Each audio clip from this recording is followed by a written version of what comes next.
এসএসসির ফল নিয়ে অসন্তোষ, আর এই অসন্তোষের প্রতিফলনই যেন পুনর্মূল্যায়নের রেকর্ড আবেদন।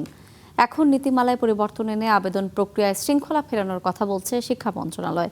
এদিকে প্রথমবারের মতো এমপিওভুক্ত শিক্ষক বদলির আবেদন শুরু হচ্ছে 21 আগস্ট, চলবে 27 আগস্ট পর্যন্ত। বিস্তারিত জানাচ্ছেন ফরহাদ বিন নূর। এবার এসএসসি ও সমমানের পরীক্ষায় অংশ নেয় 18,29,000 শিক্ষার্থী। এর মধ্যে উত্তীর্ণ হয়েছে 11,38,000। সব মিলিয়ে পাশের হার 62.25%। 19 বছরের মধ্যে সর্বনিম্ন পাশের হারের পর খাতা মূল্যায়নের আবেদনেও তৈরি হয়েছে নতুন রেকর্ড। সময় শেষ হওয়ার আগেই সারা দেশ থেকে জমা পড়েছে 13 লাখের বেশি আবেদন। শুধু ঢাকা শিক্ষা বোর্ডেই এ সংখ্যা প্রায় 3.5 লাখ।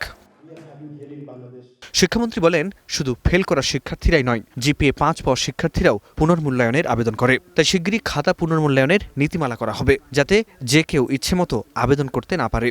সকলেই খাতা মূল্যায়ন করতে চায়, মানে আমাকে আবার 20 লক্ষ শিক্ষার্থীর খাতা প্রত্যেকটাই দেখতে হবে। It is quite impossible.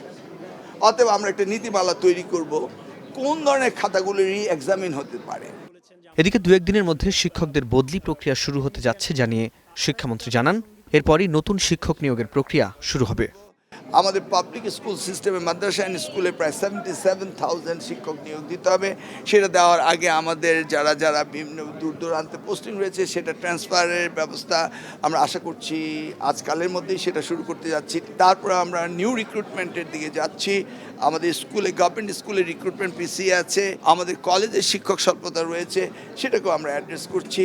উচ্চশিক্ষার নানা দিক তুলে ধরার পাশাপাশি সরকারের 180 দিনে শিক্ষা খাতে নেয়া বিভিন্ন উদ্যোগের কথাও তুলে ধরেন শিক্ষামন্ত্রী।